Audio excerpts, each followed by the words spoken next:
Hey everyone, what's cracking? This is Peter, the Comic Cowboy, and today in this video I'm going to share with you some of the things that I've learned along the way when I tackled the pre-code horror category of comic collecting, which is one of my absolute favorites. This is a super fun category. There's a lot of awesome books to look at, some of which we'll see tonight, both in the slab state and in raw state, and I'm going to walk you through some of the strange idiosyncratic things that happen in this category with respect to grading books or keeping them in raw state, and some of the peculiar strange things that have happened in market as books go to auction or to sale with respect to that.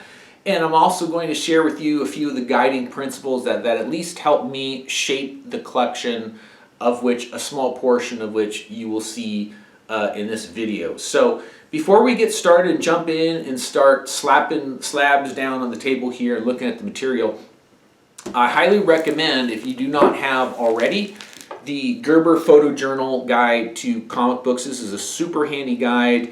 I'm getting a decent bicep workout right here because it's coming in at probably around 3 pounds, and there's 2 volumes of this bad boy.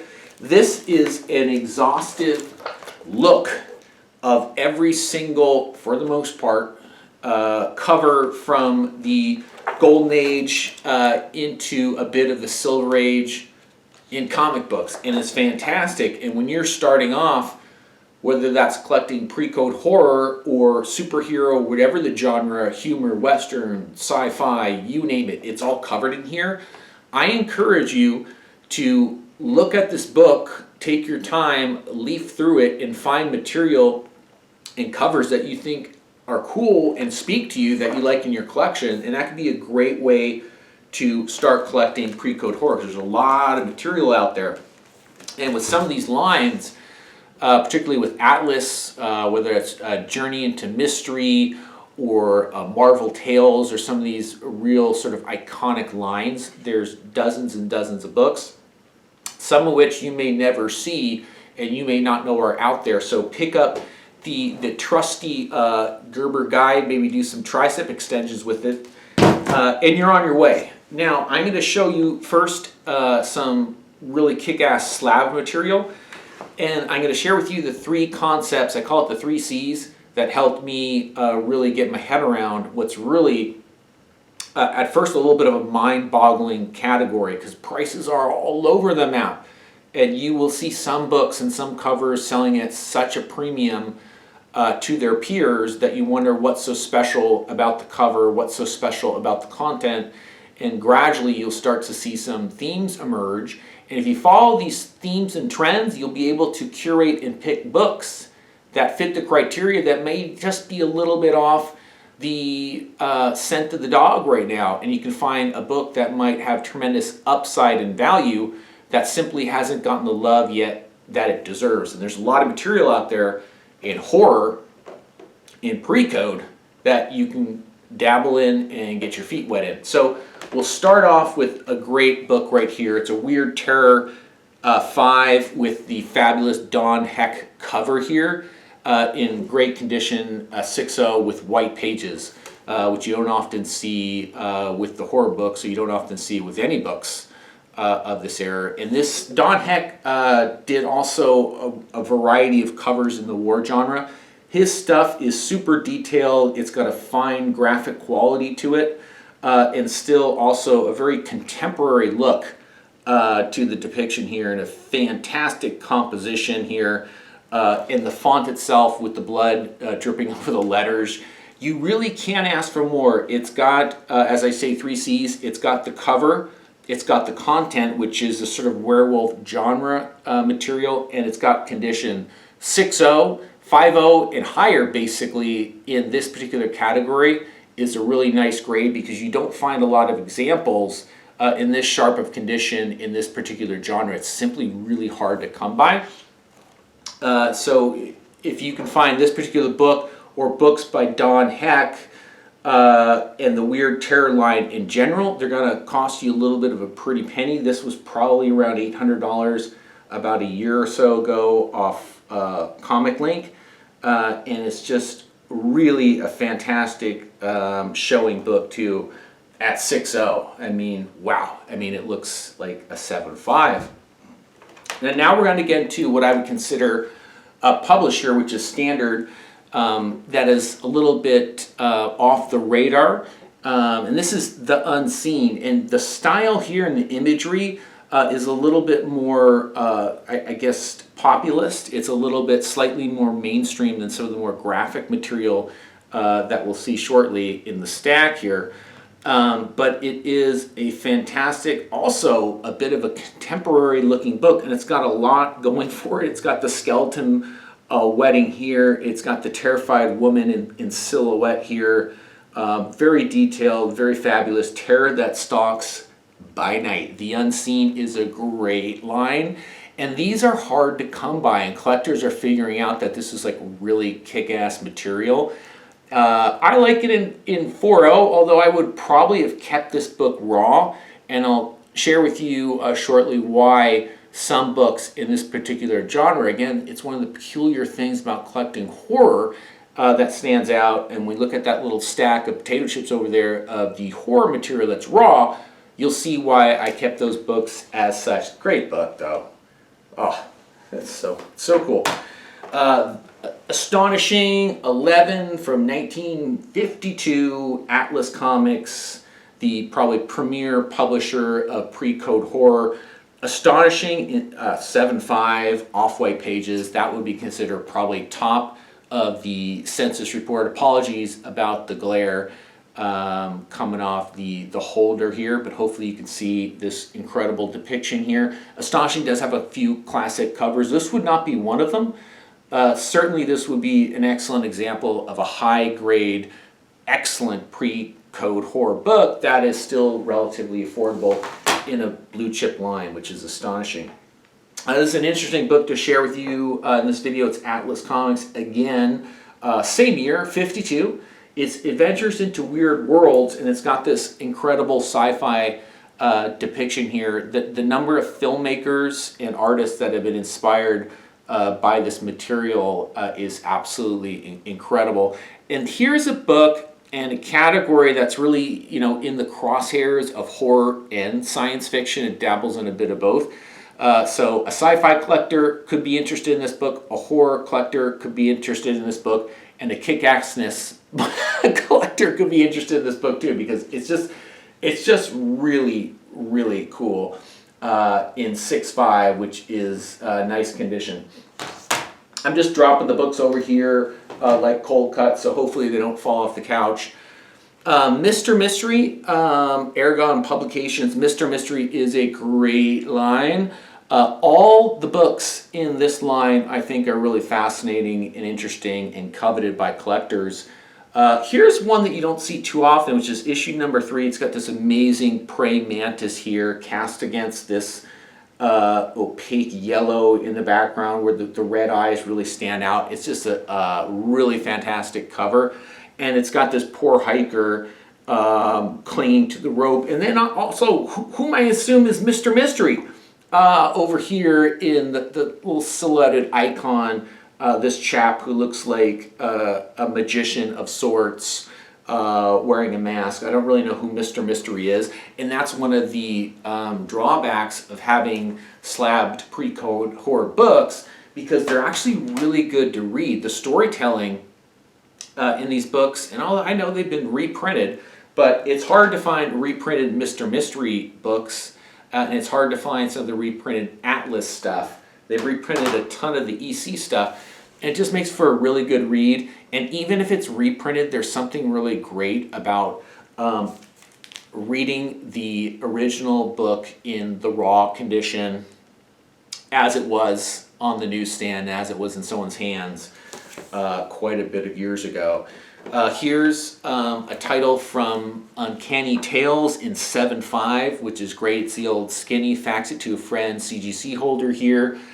And this, a 7.5 Uncanny Tales, would be considered high grade.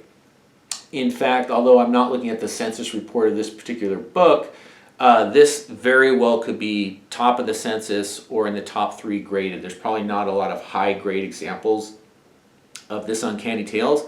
or for that matter, most pre-code horror books are not found in high grade. A lot of those books were burned, discarded widely in some of the controversial things that happened at that time with respect to comic books and depictions and how youth was receiving the material. There's a lot of information in books about that stuff.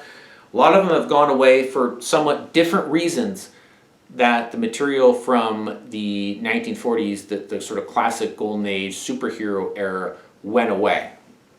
So what's interesting about an Uncanny Tales from 53, late 53, is this book in 7.5 is going to be quite a bit harder to find than a superhero title from the 1940s at that grade.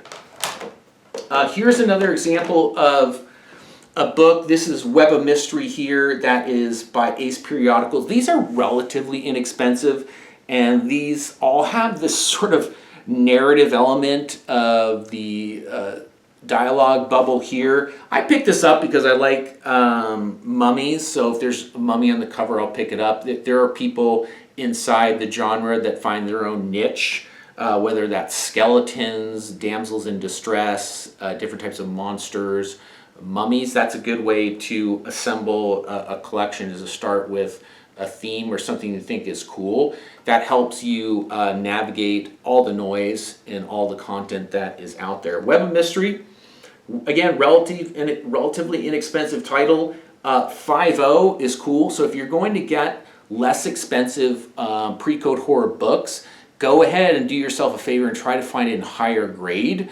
It really just gives you a chance to enhance the collectability and value of the piece over time, because they're relatively inexpensive. I wouldn't say they're easy to obtain, but you can find them, and it's harder, much harder. They're sliding around like sausages over here on the couch because I took them out of the plastic holder so you can see them with a little less glare on camera. Frankenstein 27. This is a really cool line. And I think this is the best book in the line itself because it's got this super dramatic cover here, and it's got a lot going for it. It's got the lady mummy over here. It's got these mummies and Frankenstein's in peril. They're clawing at his back, and it's in really great condition. 6.5. The book has appreciated a bit recently as it's shown up at auction. I think collectors just realize this just might be what is the best cover in the entire run, and there's quite a few books in the Frankenstein run. It's a great book. Shifting over to standard comments, we've got a Unseen 8 here. This has probably what I consider the 3 C's. It's got a great cover overall. The content of the skeleton would fit the niche collector that's interested in skeleton material. And the condition 5.5 is great. 5.5 for this Unseen, you may think that's mid-grade. There's probably quite a few samples that are higher than that. Unlikely. 5.5 in this particular book actually makes it rather rare, and hopefully you can see the book here, got a clink, is in pretty stellar condition. It really shows fantastic. Last but certainly not least is probably my favorite book among tonight's selections that I've curated for you, and I hope you like this entree. This is the Mr. Mystery 6, and it has absolutely everything going for it that you could possibly want, or I think you'd like to find in pre-code horror. You've got a lady in distress here. She's in a red dress, and there's actually folks that collect different color dresses. The artwork, the depiction, the composition, there's a dude bound in the back here. There's skull hooded figures here. She's on this wheel going into this vat of some sort of acid here. And it's just really a masterpiece of the genre. And this book, even in 3.0, usually I don't slab the lower grade horror stuff because I like to actually have it in hand to peruse it. This book I would. In fact, I got it raw and I was really pleased to get a 3.0 out of it because it was quite beat up. It's a great book. and it goes for quite a bit of money in any grade, especially if you can get it unrestored. And in general, I never buy restored books. Some people do. I just don't care for restored books. Now, we are getting into another deck of cards here. We've got, I'm not going to get through all of these, but as you can see, I've got tons of raw pre-code horror. Now, the thing with raw pre-code horror, I'll say this. If you find it raw, and that's how you acquired the book, I would keep it so. I just really think with these comics, there is something really kick-ass of having a collection of unslabbed raw horror books. They're just really fun to have. Unless the book is super expensive that you want the holder to preserve the book, or you intend to sell it at some point in time, you could always get it slabbed.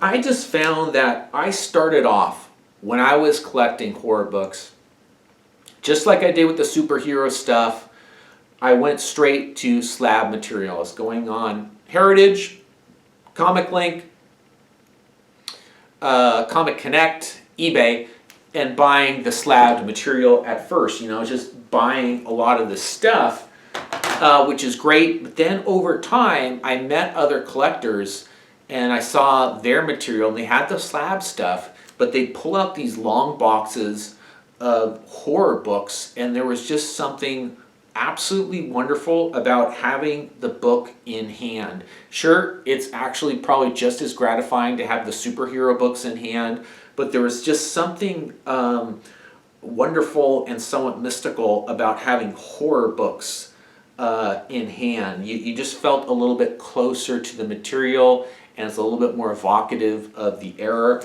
and they are just really cool.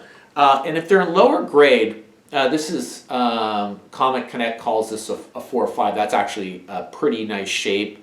It would be a candidate to get this thing graded. I just like it like this.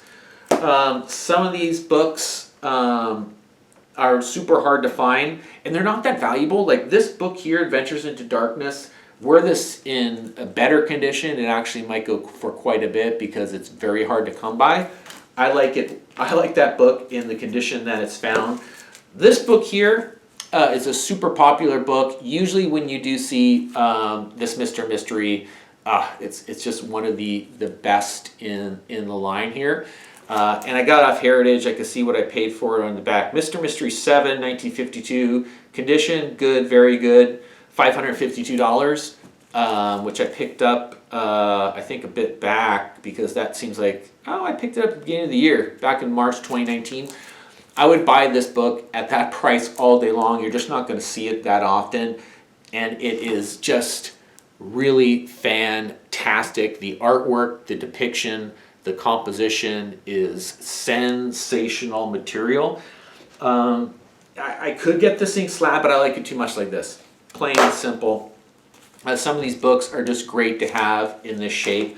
And I think when you get into this genre of collecting, it's a thing of love. I mean, if you're going to collect horror with the idea that you're going to resell it, or you're looking to speculate it and make it a profit, you certainly can do that, but it's a really vast category and there's so much variance in the prices, and there's so much really variation in what folks would consider a classic cover and what actually says classic cover on the holder, that you're really best suited just pursuing this category because you like it and you find it fun.